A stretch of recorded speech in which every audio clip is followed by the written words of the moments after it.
Hello and welcome to The Appetite, a podcast brought to you by Opal Food and Body Wisdom, an eating disorder treatment center in Seattle, Washington. The Appetite is all about themes of food, body, sport, and mental health. I'm your host, Carter Umhau, a therapist, artist, and writer. Today on the podcast, I have the luck of talking to filmmaker Elizabeth Ayiku. Elizabeth joins me today to talk a little bit about her own recovery story, the inspiration for Me Little Me, and to talk about the difficulties she encountered in the eating disorder treatment world as a Black woman. On this episode, you'll certainly get to hear a lot about Elizabeth's story and about the film, but if you feel so compelled, you might even want to pause right now and take a moment to check out anything about the film online. There are some little clips and a short film called Little Elizabeth that is considered the prequel to Me Little Me. So check out melittlemefilm.com to learn more information about that and to get some more visuals on what we're talking about today.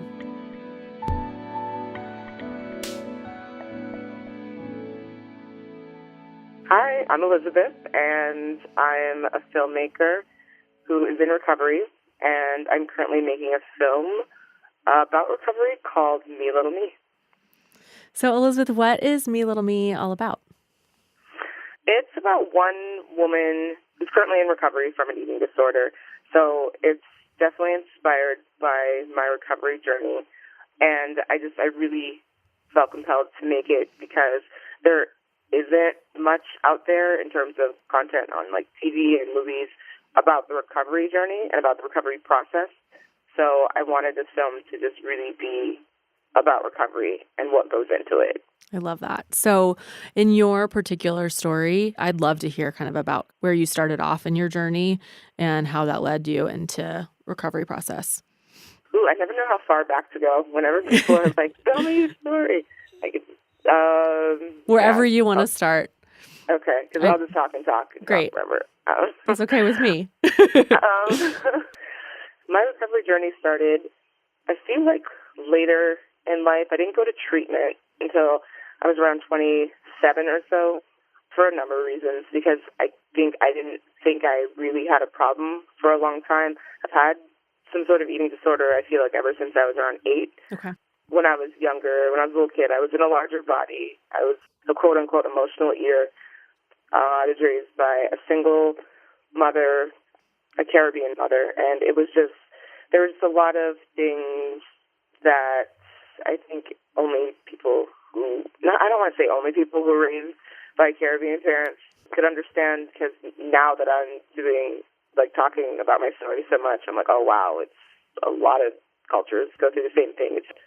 There's certain things that you just don't talk about, and that's just the way it is. You know, we don't talk about mental health. We didn't talk about, there was no such thing as an eating disorder, so even though I was clearly having problems, it was just kind of ignored. Yeah, I think that's just kind of how I grew up until I started binging and purging in my adult life and realized that it was really harming me, is when I decided to seek treatment and just kind of had to really do a lot of groundwork and figure out how. You know, I think I struck out a lot just looking for individual counselors, and I wasn't in a position financially where I could just check myself into a residential treatment center. And I think that was one of the biggest hurdles for me, because even on TV and in movies, like, you see them check into a place, right, and that's what they do to get well. And I was like, okay, I can't do that. I don't have that kind of money. I don't have that kind of time. I was working for a living, so what do? What does someone like me, who's working and who still wants to get well, is doing? And so I went to therapists. I looked online for therapists that said they were eating disorder specialists, but they really weren't. Now looking back, and even at the time, I kind of knew, because I wasn't getting any better. I was getting sicker. And so I finally started looking at IOP, so intensive outpatient treatment. And even that was kind of a struggle, because I was working full-time, and right, none of the places would, really work with my schedule. And they were just like, no, this is the program. You have to make it work. And it was really frustrating. And so I just didn't go. The first kind of go around of looking into treatment, I was okay, well, this isn't for me. So I kept trying to fix myself. That was just kind of an ongoing theme in my adult life. I was like, I can fix myself. I'll just have to do, go to this free support group and this. And this was back in 2008 or 9. So there just weren't as many resources. And I feel I look at what there is now, and I'm like, oh my God, these kids are so lucky. Like, they have no idea. Online, like social media and all the free and like online resources, but there was nothing. It didn't seem like there was no apps, there was no anything back then. So IOP was the only option, and eventually I realized there was no other. At the time, there was no other option than to just sneak out of work early, because it wasn't anything that I could tell my bosses. I worked in this really corporate middle management job with pretty much all men, and it just, I was already one of the only black managers. I didn't want to give the impression of saying anything else that would make me seem weaker, if that makes sense. Yeah. So I was just like, okay, I've got to find a way to make both of these work, and it just became this secret thing that I did. I just kind of was sneaking off from work early to go to treatment. So that's kind of what Me Little Me is based on, that experience I had during that time in my life. Of having to kind of sneak around to actually get the things that you needed. Yeah, and it shows that it's not just this thing where everyone can just put their life on hold and go get better, and then they're magically better once they check into a place. It's not that way. And I think every piece of media that I saw on treatment was like that, and it showed that it was this magical thing. And so I was like, okay, I know for a fact that that's not everybody's experience. They can't just stop going to school. They can't just stop going to work. So I just wanted to make something that reflected my story and other people's stories who I knew, and also highlight, people of color in recovery, because when I was in the treatment center I went to, there really weren't a lot of people of color. It was me and just like a bunch of, kind of really younger white girls. But kind of throughout the rest of my recovery, like once I started with follow-up care and, support groups and whatnot, I met so many other people. And in the recent years, just so many other people who've gone through almost exactly what I've gone through. And I was like, oh, okay, cool. Like, it was very validating that it wasn't just me, especially back in the day, that was struggling the same way. So what was it like for you to not feel like you could really talk about those things within your community or within your family, especially if some of what you were experiencing in your eating disorder or in your mental health issues were maybe even kind of a reflection of some of that? How did it feel like then to go to treatment, to be squeezing that into your hours, and then were you actually able to find an experience of feeling very known once you got there? I feel like treatment centers have gotten better. I think they've gotten better since then. This was almost 10 years ago. So it's funny because when I first went to treatment, I didn't feel understood by the clinicians. There was I'd get a lot of pushback, or I guess I was pushing back, and they'd challenge me and be like, well, I'm going to challenge you to that thought, because I'd be like, well, I'm the only one here working. It's different for me. I'm the only black woman here. It's different for me. And immediately it would be like, well, I'm going to challenge you on that, because even though, they're not working, whatever, or even though they're, whatever, it's like you all ended up in the same place. So, what does that say? And we need to focus on that. And there was a lot of, I don't want to say, I don't think they were intentionally being dismissive. I just don't think they understood that it was different for me to have to put myself in a place where I was already feeling ostracized because I was the only black woman. Because they were like, well, what, eating disorders affect everybody. We had a black woman in last month, and it's just something you gotta work that out. And it was so frustrating. Yeah, it sounds like maybe not intentionally dismissive, but certainly not accounting for the actual different circumstances. Exactly. They were really focused on bringing me back to, well, look how similar you are. Don't focus on how different you are. And I just kind of gave up, and I was like, all right, fine. But I eventually, in groups and with other the people who were in treatment, I started feeling understood by them, which took me by surprise because, like I said, we were so different, and a lot of them were really young from like Orange County, came from really affluent backgrounds, but the more we talked and processed and whatever, I realized a lot of them had gone through some really kind of traumatizing things like sexual violence and had gone through some hard things, even though they grew up in more lavish surroundings. I was just like, oh, okay, they do have what I have in a sense. And when I would tell them, and I'm rushing here from work, and they'd be like, oh my gosh, like that sounds awful. You're doing all this and working, and they understood me. I felt more than, the clinician. So it was a weird experience where I finally felt understood and accepted by the people who I least expected to be. So it was a good and it was a bad experience the first time I went into treatment. Wow. So are there specific scenes within Me, Little Me that depict something like that? It's funny because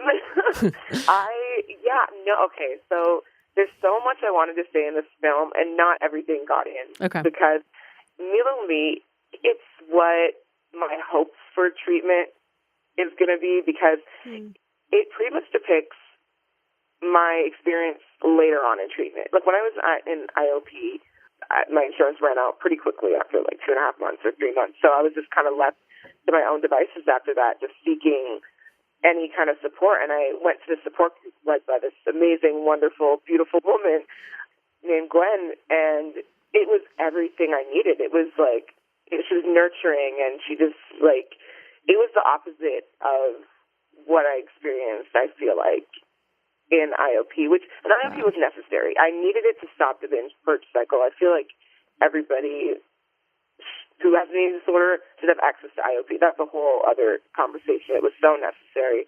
I was telling a friend of mine about it, and she's like, oh, that kind of sounds like detox. Like if you and I was like, oh my God. Yes, like it actually helps with the behavioral part of it first. That's what it intervenes. Exactly. That's exactly what it was.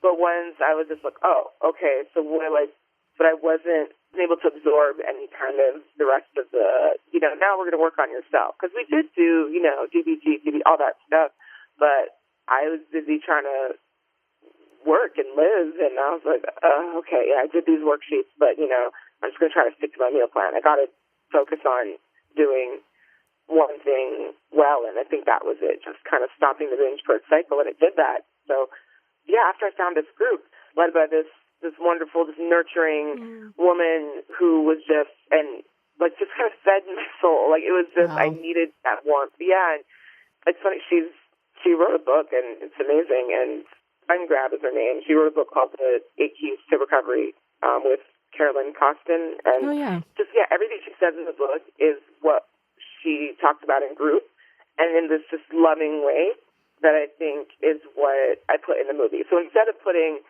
the bad, like feelings and experiences I had in IOP, I wanted to put all the love that I got and all the wonderful people that I met along the way, because that, I think, and hope IOP should be like, if that makes sense. I want it to be, especially now that there are more people of color and there are more men and just like other, people in those groups. I want it to reflect what it is nowadays. So yes, back in the day, I didn't have a diverse experience, but later on I did. So yeah, in the movie, of course, it's not just all rose-colored and everything. I did put in some of the good and the bad, but I mixed those two experiences together. That's the best way to say it.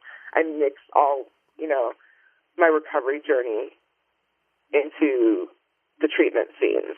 I mean, what the most striking thing to me is that your experience in a group later on was actually where you found a lot of that like warmth and nurturing, where you were able to get some of the behavioral stuff kind of tackled a little bit more, or at least stopped slightly within the treatment setting. But it sounds like the way that you've created the movie it sounds like an encouragement. And is that intentional, to be able to tell a story that would encourage other people that maybe wouldn't find treatment very accessible to be encouraged to seek it out? Absolutely. I wanted this to be real, so I showed the good, the bad, everything that I, experienced, the ups and downs, but I wanted it to end on a hopeful note.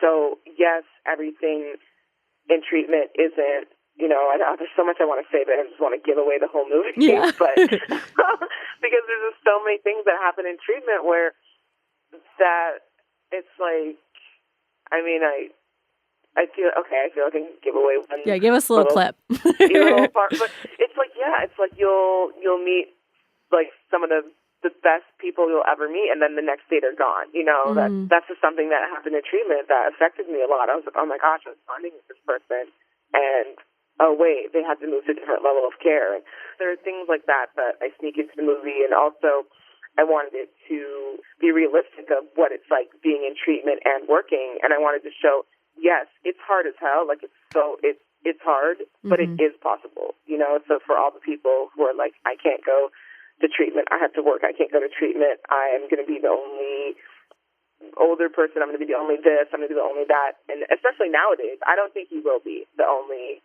that. There's so many support systems and even like online communities that you can do it. And it's just, you know what I'm saying? But if I can do it like back then, like literally you can do it now. So I definitely wanted it to end on a hopeful note, just be real. You know, I didn't want it to just be like, hey, it's this, I don't know, the treatment's this place where you go in a house and just screw around and eat if you want to eat and just, you know. That sounds like a particular Netflix movie I'm thinking of. I was sealed, but I was just like, yeah, that isn't it at all. So I made sure to put in what treatment was to me. And it's funny, it's like you mentioned the Netflix movie, that was someone's experience. You know what I'm saying? It's like, so as much as I want to be like, oh my God, this is wrong, that was what treatment was like in the 80s, evidently, or, you know. Wow. I don't know, maybe that wasn't, but at some point for someone. Yeah, that was someone's experience. So maybe someone will watch this and be like, oh, that's not what treatment was like for me. It was like the other thing.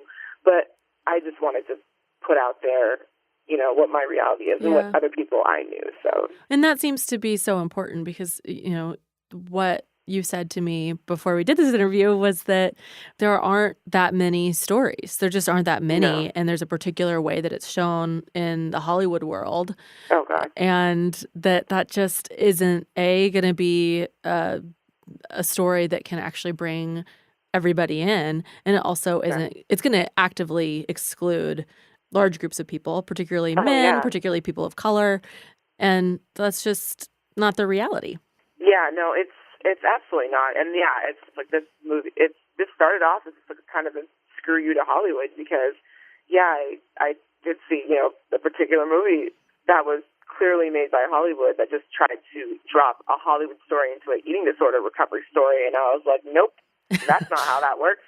So I was like, not another day, not another minute, not while I'm around, and can do something about it because I'm a filmmaker, but I work as an editor. So in Hollywood, and I see what they're doing. You know, I know it's like I know that they know what they're doing. You know, they are trying to glamorize pretty much everything. Yeah. You know, everything they deny, they're not suicide, like eating disorder, like they are because people.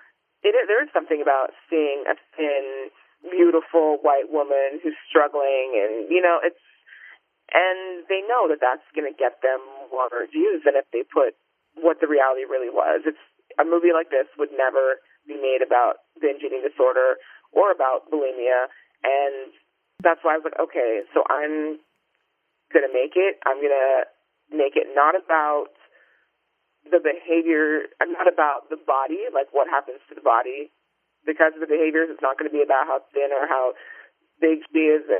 I purposely didn't want it to be about like, oh my gosh, like look what's happening because of your eating disorder to your body. I wanted it to be about the emotions behind the behaviors. I wanted it to be about her working through trauma. I wanted it to be about all the things that are really behind a disorder. And I just wanted it to be clear that everything that happens to your body is basically just a side effect of the disorder and shouldn't be focused on. I love that. And yeah, Hollywood just wants to focus on like, oh, look how thin. And because, there is something glamorous about being thick thin. And I grew up in the 90s when the heroin chic came, and it came and went, but I remember it very clearly that people were intrigued. Oh my goodness, heroin chic, and look how she's so wafy but still so glamorous. Right. You know? And another version of being sick. Same as the anorexic. Like you're either, wasted because of your lack of nourishment or wasted from heroin, and then it's glamorized. Exactly. Oh, exactly. So, and it's funny how it's more acceptable to say you're a heroin addict than you have an eating disorder. Right. It's like, it's because of Hollywood and all that nonsense. So this definitely started out as a huge FU to Hollywood because I knew that the story I wanted to tell would never be made in the Hollywood studio system. And I stand behind that. It would never be made. It would never be, the lead character would never be a dark-skinned Black woman with natural hair who's talking about her trauma, who's not talking about the normal food and diet culture. I knew it wouldn't get made. So I just decided, okay, I'm just going to make this with whatever money I can raise on my own and asking for donations. And that's just kind of how this came about. That's and I amazing. was just determined because it was almost like I didn't have a choice anymore. I was like, okay. It's time to do it. I love that. So as you have done some of the fundraising and you have been out there probably connecting to a wide variety of people, I'm assuming, as you've been making the film, have you learned anything more about either sort of the eating disorder world or the treatment world as you've been doing this?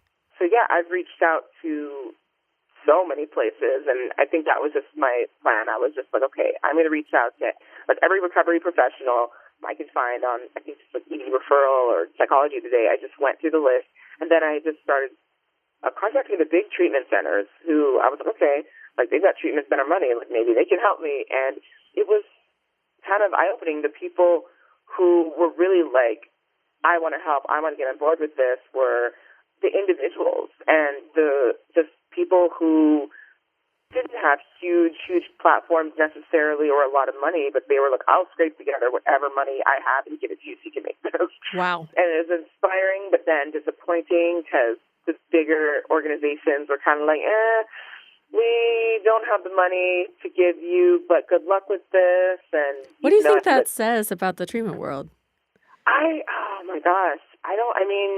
It's unfortunate, but it's a business. I mean, it reminded me so much of Hollywood when I was reaching out to these big treatment centers who on their social medias and on their websites, they'd have photos of us, of like diverse, they wanted, Black women and men and just all kinds of, like, they're like eating disorders, they don't discriminate. And at the risk of sounding like, too much of an angry Black woman, like I was just kind of really frustrated by the tokenism and the just hypocrisy, because I was like, hey, I see that you're saying this, and I see that you say we need this change and that our industry, I'm making a thing, I'm a filmmaker, I have a fundraising campaign, I'm looking for sponsors, can you help me? I either got no response, like ghosted completely, or we don't have the money to. And I have been in treatment and just kind of, I feel like,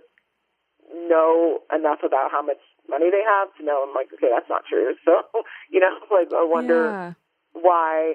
And it was really disappointing. That's so disheartening. And it was very, it is. It's sick. It's sickening to think about, like, sort of people of color their bodies being used really on, some sort of, advertising format or website that makes it look like this is of great benefit to these people of color. But actually, if you're there, like your experience you're describing, that once you were actually in treatment, some of the considerations that you would have hoped to have had weren't even taken into account at the same time. Exactly. I feel like the treatment centers have gotten better over the years in terms of recognizing that eating disorders do affect everybody, but there's still some education to be had about, wait, they do affect us differently, and wait, you can't just use us, like tokenize us and like plaster pictures of us and then not listen to us when we say, oh, wait, like this is actually what we need in terms of treatment. Because I've had a lot of conversations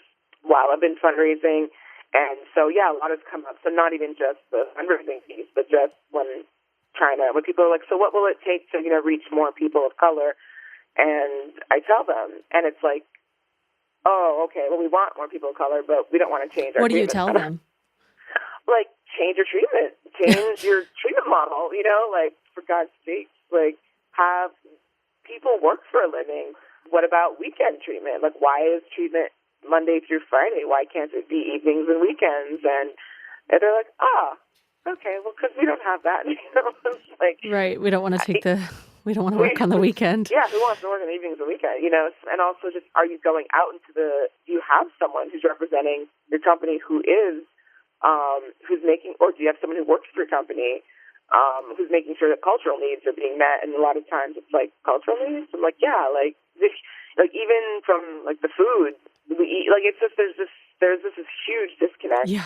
And it was just kind of shocking. I was like, oh, okay, like, wow, just with some of the conversations I've had. And I'm glad I'm having them because I feel like they need to be had, but it's a little shocking on my end that someone can be so much like, yes, we want to help all, races, genders, whatever, but we want them to fit into our treatment model. It's like, oh, we have to do something different? Oh, yeah. Okay. I don't know about that. Can't necessarily change the schedule, and still going to serve kind of like traditionally white foods and yeah.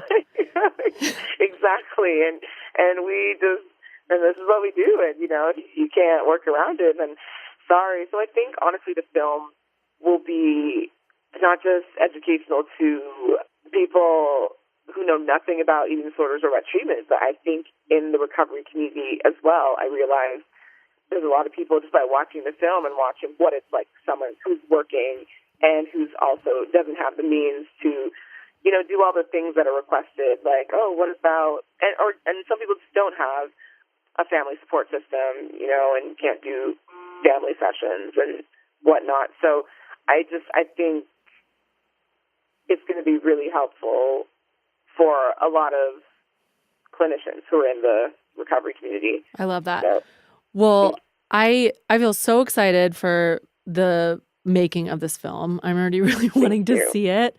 If people wanted to learn more about Me Little Me and to donate, how would they find you? I've been making film a crazy way. Basically, just like as the donations are coming in, we've been making a film. So again, with the whole mindset of nothing's going to stop me from making this. I've been so headstrong, and I'm just like, nope, okay, we got a little money, let's shoot a little bit. So we've been able to shoot pretty much almost all of the scenes. We just have, at this point, we just need just a few more pickup shots, just of like scenery and whatnot. But yeah, basically, we're about to go into post-production, so editing. Okay. So what I'm going to be doing throughout post-production is a couple things. So anyone who's seen my fundraising video knows that 3 people in it who are just so near and dear to my heart are speaking in it. 3 people of color. So there's Amy, Jamie, and Fed, who I've met on my recovery journey. And one of the people in it, Fed, some of the things he said during the fundraising video, like during his interview, because I just kind of got all of us together just to talk about our recovery journeys. Basically, they were just kind of my support system. It was just kind of a safety in numbers thing. So It wasn't just me on camera talking about, hey, this is why I want to make the film, me. So they were like, yes, heck yeah, we want. And it was funny because the guys, I was worried wouldn't want to do it. They were the first ones who were like, heck yeah, like we have no platform to talk about our eating disorder. Like we would love to do this. And so it was pretty amazing. The stuff that, Jamie and Fed, but the stuff that Fed said, like just about the social issues, and it was almost like stream of thought. He just like every thing he said was just more profound than the next, and I was like, oh my God, I don't even think he realizes he's saying all these just like really deep things. And I was like, Fed, like I have to just put everything, all this extra stuff he said in a project of its own, and he was completely down with that. So I'm making a side documentary for fundraising purposes. It's called Listen Fed. It's all about Fed's story. You'll never meet anyone with an eating disorder that's not smart or like is not like a very sharp person. I was like he's a Dominican kid from the Bronx, basically, and it's just the stuff he's saying. It's an educational tool. So like everything I was talking about how clinicians in the industry could use a little more education when it came to treating people of color. Everything he says in this, I was like, oh my God, like this is all the things, and he just says it in a way that's just so raw and so real. I was like a black belt in secrets, basically, and like it gave me power. It gave me like a delusioned power like this constant high, this opioid of like immediate satisfaction. And so what I'm doing is all my $100 donors are going to get this documentary for free, basically, like as a reward. Cool. So anyone who donates $100 to the film is going to get a copy of all these extras. And I just feel like it's something that, yeah, again, like anybody can relate to who's been in treatment or who is a male person of color or just a person of color. He's the stuff he talks about is stuff that I didn't even think about when it came to what it would be like being a male person of color in recovery. And it was eye-opening. So even me, I was like, oh my God, that's right. Like he had to unlearn all this kind of really toxic stuff he grew up with while he was recovering. And even while he was struggling and feeling like he was going to die every day, he still had to keep up, you know, this persona. And even going into treatment, it's very, you know, woman-based, and, you know, there's a lot of she can and she did, and, you know, and just women, it was just the way he kind of just broke it down. Men are so busy being asked to fight wars, and there's so many problems going on in urban neighborhoods, so many, like, quote-unquote, real problems going on in urban neighborhoods that there's no money or time for, you know, therapy and things like that. And it was all the things. It was just so, everything he says in this doc extra. Like, I was just watching the footage last night, and I was like, it was amazing stuff. So I'm putting that's all in a mini doc. And it's about 30 minutes. It might be longer by the time the podcast comes out because I keep wanting to add stuff to it. I love that. I'm like, oh my gosh, I got to cut it down. Well, it sounds amazing. We talked for like an hour just about life, and I was like, oh my God. So that will be something for people to really, really look forward to. Yeah, I'm looking forward to this too, even though it's like I'm making the feature like narrative film like this. I'm actually really excited about. So yeah, digital download of my short documentary about Fed called Lewis and Fed is available to the $100 donors, $100 enough donors. That was one of the original rewards we were giving out when we first started fundraising. And so, yeah, I'm just extending that on our official website. So melittleme.com. You can donate there. And, yeah, you can get a copy of Lewis and Fed. And you can also buy stickers. So I made stickers for the film that say, I support women of color, I support telling diverse stories. And those are available to purchase on our website. And all the proceeds go towards post-production. So I'm kind of excited about all the different things that are happening around the film. So yes. Gosh, we are too. Oh, thank you so much. Yeah, thank you. Thank you so much for joining us and talking about it. It's something that I feel so excited to see. I feel so excited about Lewis and Fed. I got to get my money. And for anyone else that hasn't seen it, Little Elizabeth is also a wonderful resource for people to kind of get a bit of a teaser of your work as well. Thank you. Yes, I forgot the short film. Yeah. So before a year and a half ago or so, before I decided to make a feature, I shot a short film called Little Elizabeth. And yeah, that was just kind of, I think that was originally going to be seen in the feature, and I just felt compelled to just shoot this part. And I just kind of made it its own standalone short film. And once I made that, I was like, yeah, I need to make a feature. So that's available. You can go to melittleme.com and you can watch it. I believe it's in the About section, but that's out as well. Well, thank you so much for joining us, Elizabeth. It's been really fun getting to talk to you.